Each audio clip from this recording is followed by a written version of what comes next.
This is Emily Susan-Rakowski, and you are listening to UC3P.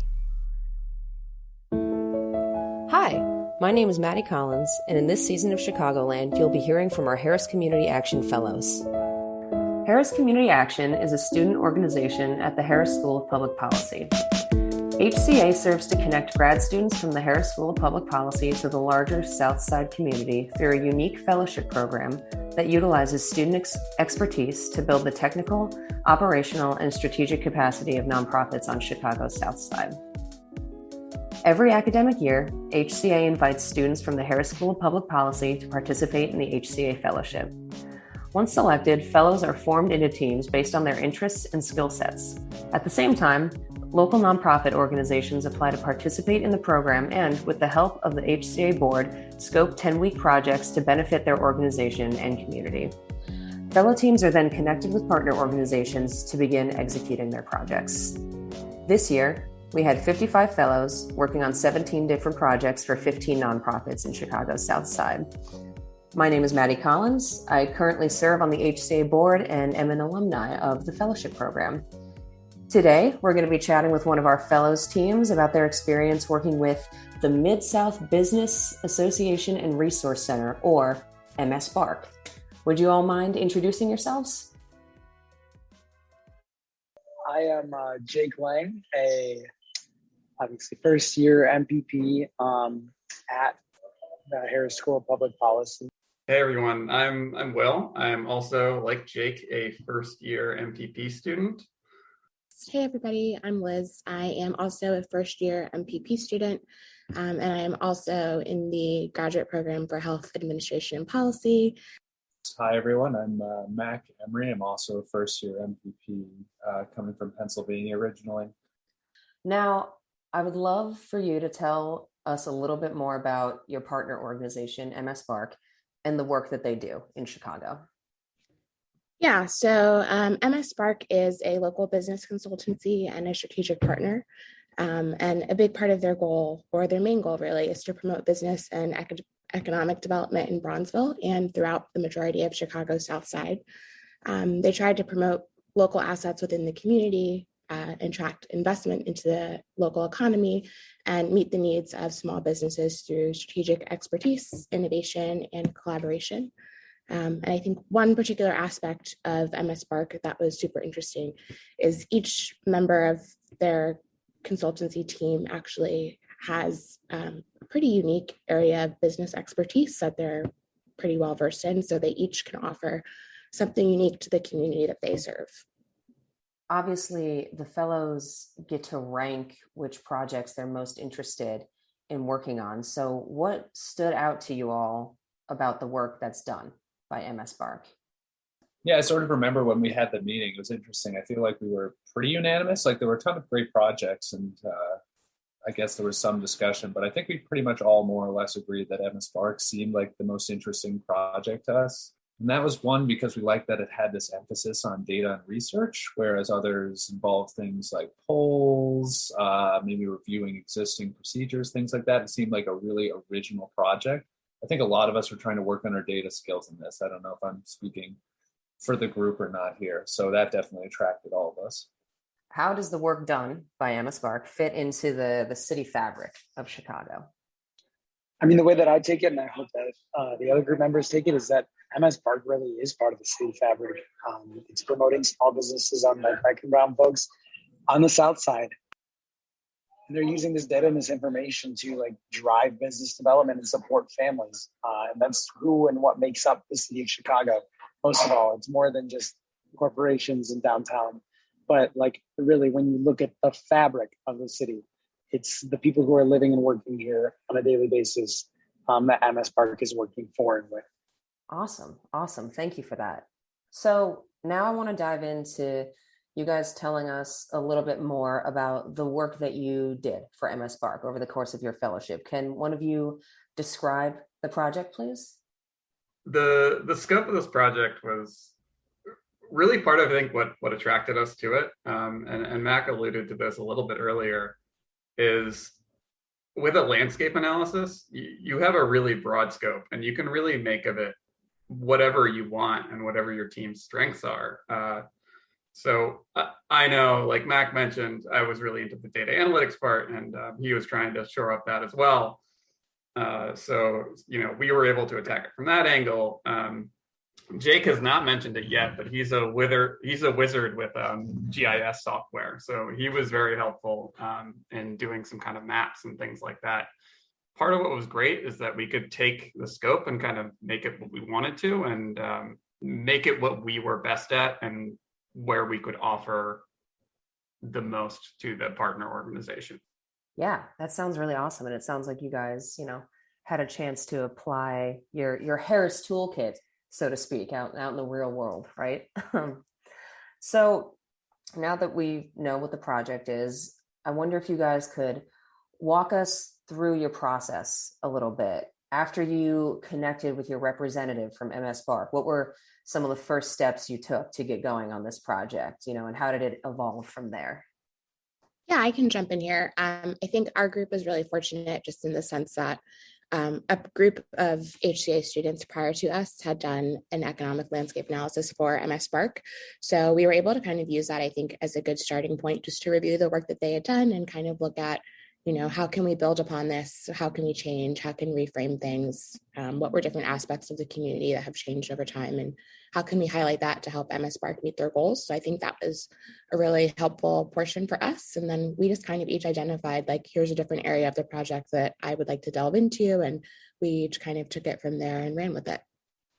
I'm wondering if there were any aha moments during the course of this project where you kind of had a breakthrough either individually or as a team, or if there was any kind of big turning point moment for y'all.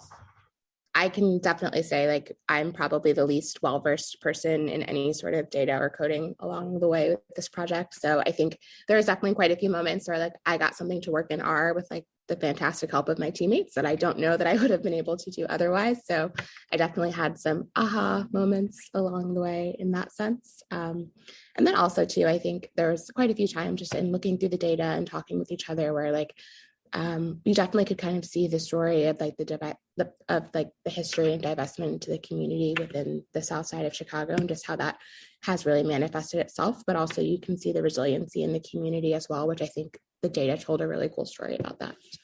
I totally feel you on the R thing. I had never even engaged with it before coming to Harris. And I think the only reason I made it through stats was because I had generous friends who were willing to help me study. So that's awesome.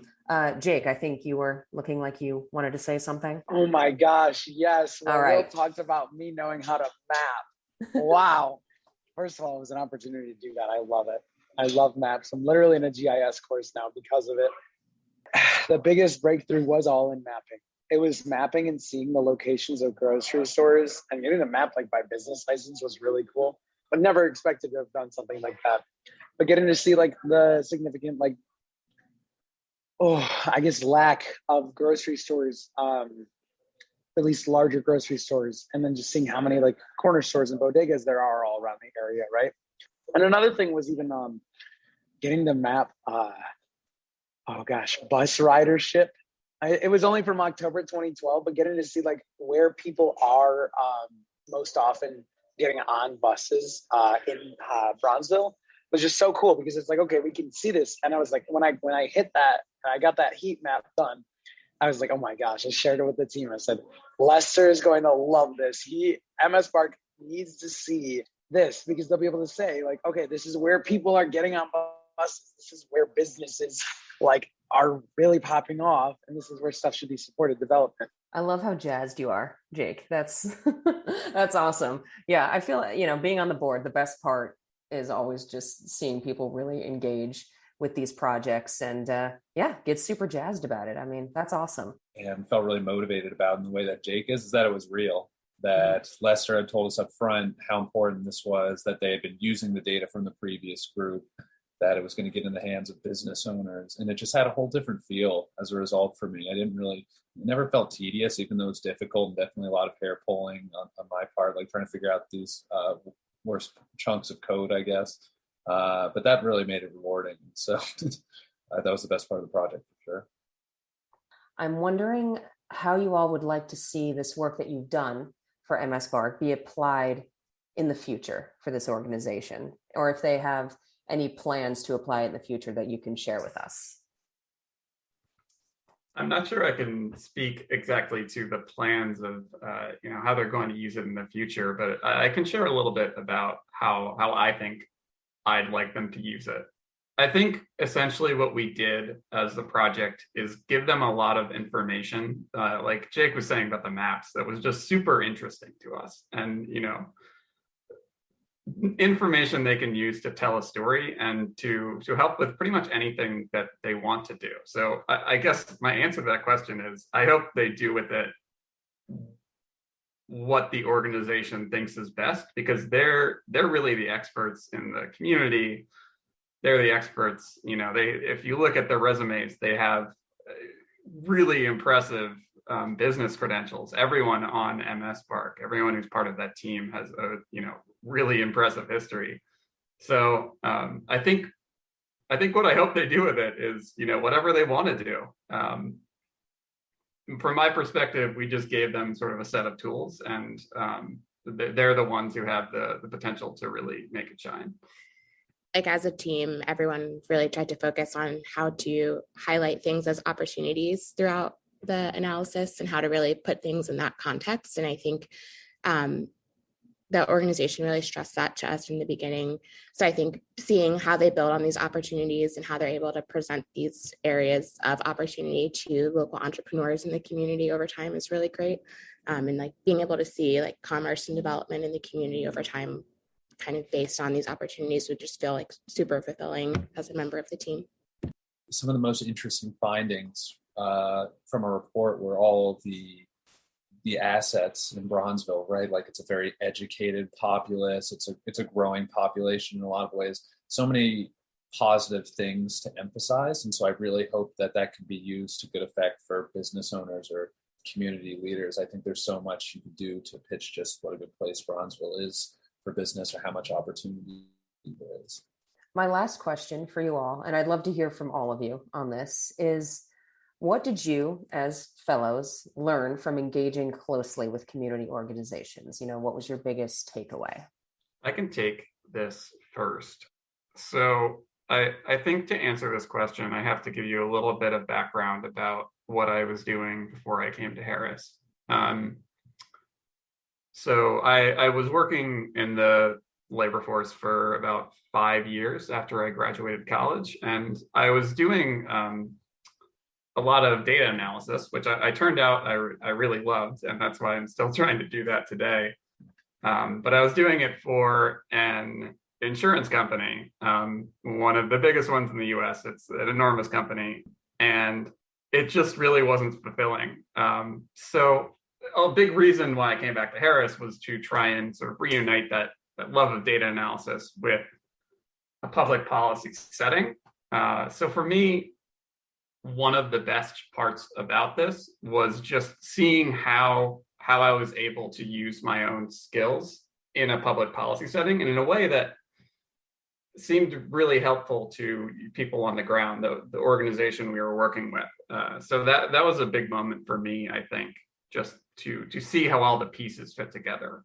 It was so fulfilling to see that the skills that they teach us at Harris have a really applicable use in a really immediate sense. Literally in the neighborhood we live in, there's a demand for it. Yeah, it's always nice to be able to contextualize what you learn in the core, because it at times can seem a bit abstract, I'll say. What really stood out for me throughout the process of the project, and really at the end of it as well, was just how we were able to use this data to tell a story and to really like find information and to be able to apply it to something. I think coming from like a healthcare background and as a healthcare practitioner, it's like evidence-based practice is always kind of like ingrained into you as a clinician. But I think to be able to see how that relates to the policy world, but also how you can utilize that information to be a source of education and a true resource to people, I think was super helpful for me and kind of like just what I needed when I was at the end of the core and kind of needing something that felt really fulfilling. So it definitely was a unique and great experience. When I did my HCA fellowship, it was the brightest spot of my first year, at least first 2